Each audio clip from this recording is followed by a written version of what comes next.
Hello students, চলতড়িতের আজকের এই পাঠে আমরা আলোচনা করছি কোষের আভ্যন্তরীণ রোধ এবং তার থেকে যে ভোল্টেজ নষ্ট হয় সেই নষ্ট ভোল্ট সম্পর্কেও আমরা আলোচনা করব।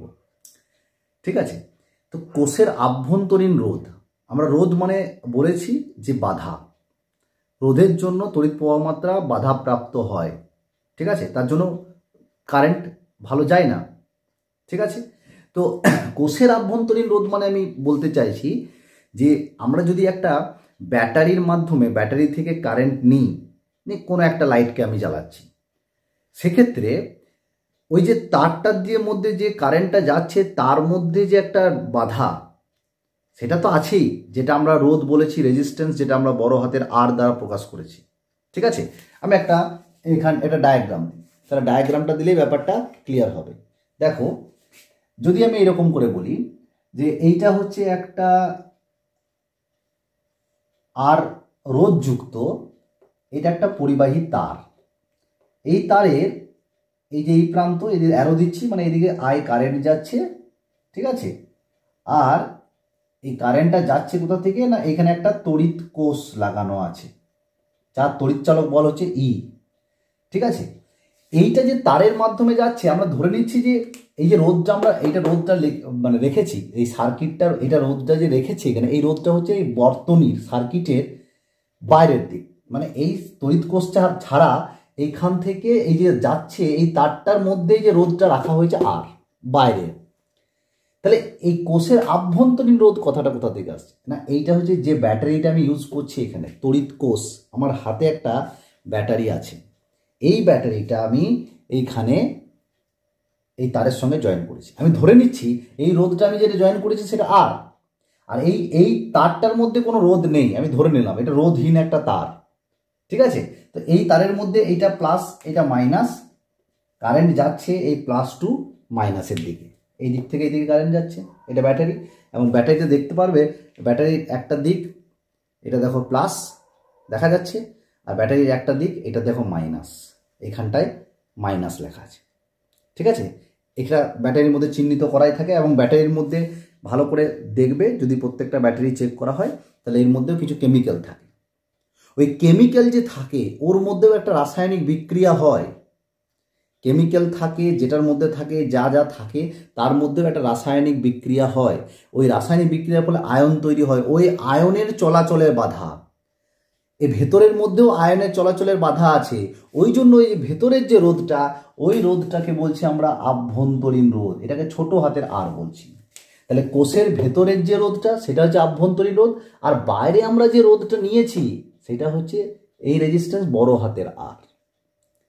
তাহলে আমাদের কোষের আভ্যন্তরীণ রোধটা কি হচ্ছে না, এই যে কোনো একটা কোষের মধ্যে থাকা যে তরল বা কোনো রাসায়নিক পদার্থ, এই যে কোষের তড়িৎদ্বার, কোষের মধ্যে এই যে প্লাস মাইনাস বললাম, একটা ক্যাথোড একটা অ্যানোড, এই তড়িৎদ্বার এর মধ্যেও আছে। তাহলে এই যে কোষের তড়িৎদ্বার দুটি, কোষের মধ্য দিয়ে এইখানেও কিন্তু তড়িৎ প্রবাহ মাত্রাতে কিছু বাধা সৃষ্টি করে, এর ভেতরেও এর বাধা সৃষ্টি করে। ওই যে বাধা সৃষ্টি করে ওই বাধাটা হচ্ছে কোষের আভ্যন্তরীণ রোধ। ঠিক আছে, তো এই কোষের আভ্যন্তরীণ রোধ আর আমরা যে বাইরে করেছি বড় হাতের আর, এর মধ্যে কারেন্ট যাচ্ছে আই। তাহলে আমরা যদি বলি এই যে কোষটা, এই কোষটার কথা বলছি, এর তড়িৎচালক বল হচ্ছে ই, ইলেকট্রোমোটিভ ফোর্স হচ্ছে ই। তাহলে আমরা ওহমের সূত্র অনুযায়ী কি লিখতে পারি, এই যে প্রবাহ মাত্রা আই মানে কি, কোষের তড়িৎচালক বল ই বাই মোট রোধ। কারণ আমার যদি বলা এর মধ্যে কতটা যাচ্ছে কারেন্ট, তাহলে আমাকে তো ওই R equals to V equals to R I, ওই ফর্মুলা থেকেই করতে হবে। তাহলে আই সমান হচ্ছে ওই যে ভি বাই আর, সেটা যে ফর্মুলা করেছিলাম। এখানে কি হচ্ছে, কোষের তড়িৎচালক বল হচ্ছে ই, আর হচ্ছে টোটাল রোধ। বাইরের বর্তনীতে তো আর আছেই, আর কোষের ভেতরের রোধটা ছোট হাতের আর। তাহলে আমরা যদি এখান থেকে এটাকে কোনাকুনি গুণ করি, তাহলে ই সমান কি পাবো, আই আর প্লাস আই আর, পাচ্ছি না, আই আর প্লাস আই আর, আইটার সঙ্গে গুণ হয়ে গেল। এইবার আমি একটা কাজ করি, এই দিক থেকে আমি এখান থেকে এইদিকে লিখছি, বা আই আর সমান কি লিখবো, ই মাইনাস আই আর। কি লিখলাম, আই আর সমান ই মাইনাস আই আর, আর এই আয়ার মানে কি, মানে আয়ার বা আর আই যাই লিখি না কেন, এটা মানেই তো ভোল্ট। কি কোথাকার ভোল্ট না, তড়িৎচালক বল এ তো ভেতরের মধ্যে। আর কোষের দু প্রান্তে যে বিভব পার্থক্য, এই কোষের দু প্রান্তের যে বিভব পার্থক্য সেটা তো ভি।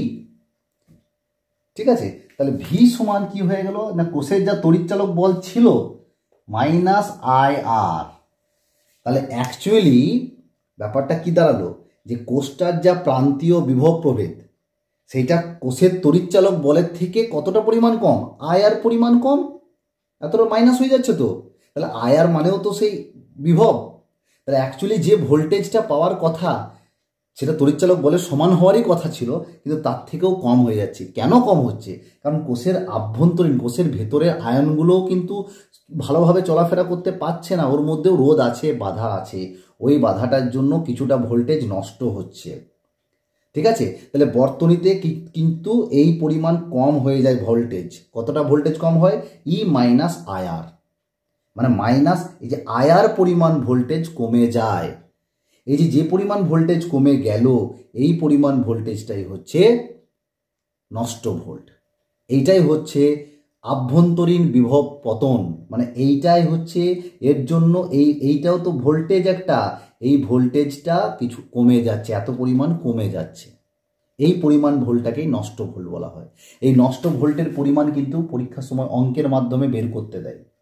তো সুতরাং এই ফর্মুলাটা মনে রাখতে হবে। তাহলে কোষের দুই প্রান্তের বিভব প্রভেদ ইকুয়ালস টু এই কোষটার যা তড়িৎচালক বল মাইনাস নষ্ট ভোল্ট। ঠিক আছে, এবার একটা জিনিস যদি এরকম হয় যে যদি আই যদি জিরো হয়, কোনো কারণে যদি আই জিরো হয়, ঠিক আছে, বা কোনো কারণে যদি কোষের আভ্যন্তরীণ রোধটা জিরো হয়, ঠিক আছে, কোষের আভ্যন্তরীণ রোধ তো থাকবেই, আই যদি জিরো হয় ধরে নিলাম, তাহলে ই সমান ভি সমান ই। তার মানে কোষের যা তড়িৎচালক বল সেটাই হচ্ছে কোষের দুই প্রান্তে বিভব প্রভেদ। বোঝা গেল? তাহলে মুক্ত অবস্থায় এই আই সমান জিরো মানে কখন বলবো, যখন কারেন্টের ব্যাপার নেই। মানে আমি যদি এটা যদি খোলা থাকে, এই যে এটা রেজিস্ট্যান্স দেখেছি, এখানে ধরো এখানে একটা সুইচ দেওয়া আছে, সুইচটা অফ আছে, এখানে একটা আমি যদি সুইচ বসিয়ে দিই, এই সুইচটা অফ আছে, অফ, তাহলে সেই অবস্থায় আই ইকুয়ালস টু জিরো, তাহলে তখন আমি বলবো ভি সমান ই। এরকম কেস হতেই পারে। এই যে আভ্যন্তরীণ রোধ, এই যে রোধটা, এই রোধটা মানে এই ব্যাপারটা কখন আসবে যে কোষের আভ্যন্তরীণ রোধের মানটা কম হবে কখন, এই কোষের আভ্যন্তরীণ রোধ যত কম হবে, এই রোধটা যত কম হবে তত তো কারেন্ট বেশি পাবো আমি, তাই না? ভেতরের বাধা যত কম হবে এর থেকে কারেন্টটাও বেশি পাবো। তাহলে এই রোধটা কম হবে কখন না, অ্যাকচুয়ালি আমি তোমাদেরকে প্রথমে বলেছি এর মধ্যে দুটো পাত আছে, ক্যাথোড অ্যানোড। ওই যে পাত অ্যাকচুয়ালি কোনো একটা মানে একটা রাসায়নিক ইয়ের মাধ্যমে যে যখন ক্যাথোড অ্যানোড পাত ডোবানো হয়, তো কতটা বেশি পরিমাণ ডোবানো আছে, মানে যতটা পরিমাণ নিমজ্জিত আছে তার ক্ষেত্রফল যত বাড়বে তত তার ওই আর রেজিস্ট্যান্স কমে যাবে, তার মধ্যে তড়িৎ পরিবাহিতা বাড়বে। ঠিক আছে, ওই তরলের মধ্যে তরলের পরিবাহিতা যত বাড়বে তত কোষের আভ্যন্তরীণ রোধটাও কমে যাবে।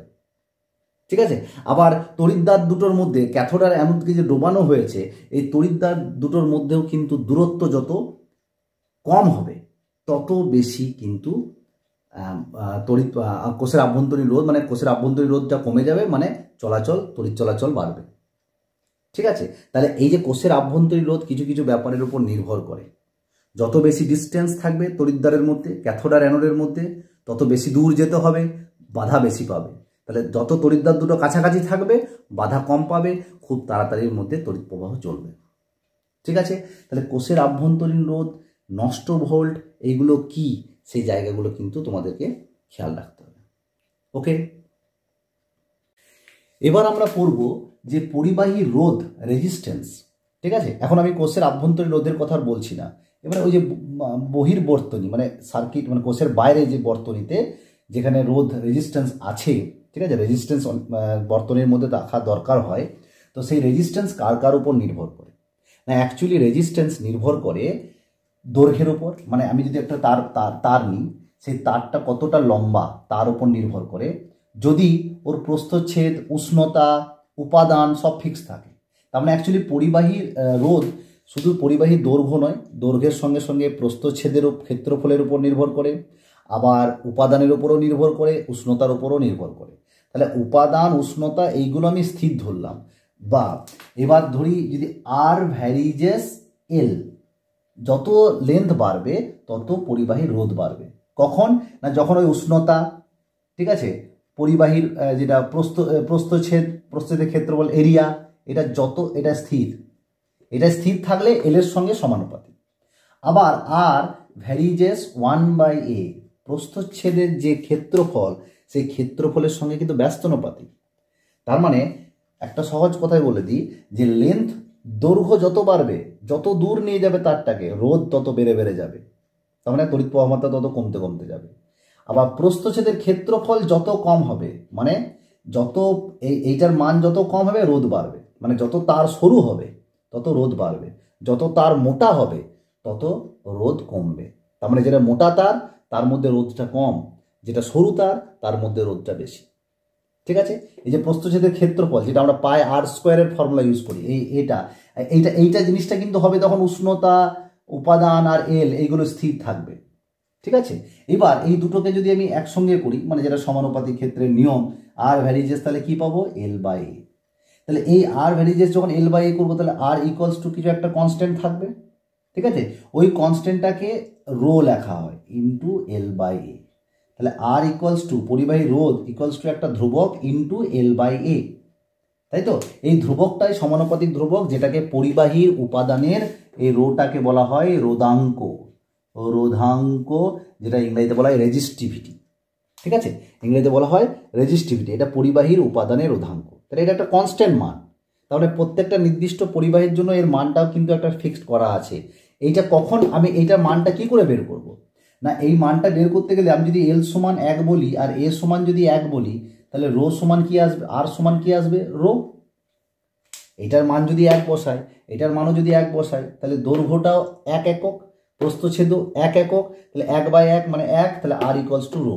তার মানে একক দৈর্ঘ্যযুক্ত আর একক প্রস্থচ্ছেদযুক্ত কোনো একটা পরিবাহীর যা রোধ নির্দিষ্ট উষ্ণতায়, নির্দিষ্ট উপাদানের জন্য, তাহলে ওই একক হলে সেই অবস্থায় যা রোধ হবে সেটাই তার পরিবাহী রোধাঙ্ক। তার মানে এই রোধাঙ্কের মানও কিন্তু ফিক্সড। এবারে এই রোধাঙ্কের একক কি করে বের করবে? কারণ রোধের একক তো আমাদের জানা আছে ওহম। ঠিক আছে, এই রোধাঙ্কের এককটা কি করে বের করব? না, রো ইকুয়ালস টু আমি এখানে লিখতে পারি আর ইন্টু A/L, উল্টে গেল, তাই না? তাহলে রোধাঙ্কের একক কি হবে? এটা ওহম, ওর একক হচ্ছে, রোধের একক ওহম, এ হচ্ছে প্রস্থচ্ছেদের একক আমি যদি SI একক বলি তাহলে এটা মিটার স্কোয়ার বাই মিটার, তাহলে মিটার স্কোয়ার বাই মিটার, তাহলে কি হয়ে গেল? Ohm meter. ঠিক আছে, তাহলে SI পদ্ধতিতে রোধাঙ্কের একক হয়ে গেল ওহম মিটার। এগুলো কিন্তু MCQতে থাকে। ওকে, তাহলে এই জায়গাগুলো তো পড়তে হবে। আবার এই যে এইখানে আমি যেটা বললাম যে আর ভ্যারিজেস এল, এই জায়গা থেকে তাহলে আর ভ্যারিজেস L/A, এই যে মানটা আমি যদি এখন বলি যে যদি কোনো একটা তারের দৈর্ঘ্য বা তারের দৈর্ঘ্য যদি দ্বিগুণ করি, প্রস্থচ্ছেদ যদি ঠিক থাকে, দৈর্ঘ্য যদি দ্বিগুণ করি তাহলে রোধটা দ্বিগুণ হবে। কিন্তু যদি দৈর্ঘ্য যদি দ্বিগুণ করি, প্রস্থচ্ছেদ যদি ফিক্স থাকে, তাহলে আরটা দ্বিগুণ হবে। আবার যদি দৈর্ঘ্য ঠিক রাখি, প্রস্থচ্ছেদ যদি দ্বিগুণ করি, তাহলে আরটা কি হয়ে যাবে? দ্বিগুণ, মানে কমে যাবে। অ্যাকচুয়ালি এটা যদি যত দ্বিগুণ করলে এটা কম হবে, এটা দ্বিগুণ করলে এটা বাড়বে, মানে সিম্পলি যেটা নিয়ম অনুযায়ী সেটা। তো সেই ভাবনা থেকে আমরা এইখানটা বলতে পারি যে দৈর্ঘ্য হোক বা পরিবাহীর ব্যাস হোক, ব্যাসার্ধ হোক, যেটাই দ্বিগুণ করি না কেন, সেক্ষেত্রে রোধের কি পরিবর্তন হবে সেটা এই ফর্মুলা দিয়ে বের করা যাবে। ঠিক আছে, মানে আমি যদি একটা সিম্পল একটা অঙ্ক আমি এখান থেকে দিই তাহলে ব্যাপারটা বুঝতে পারবে।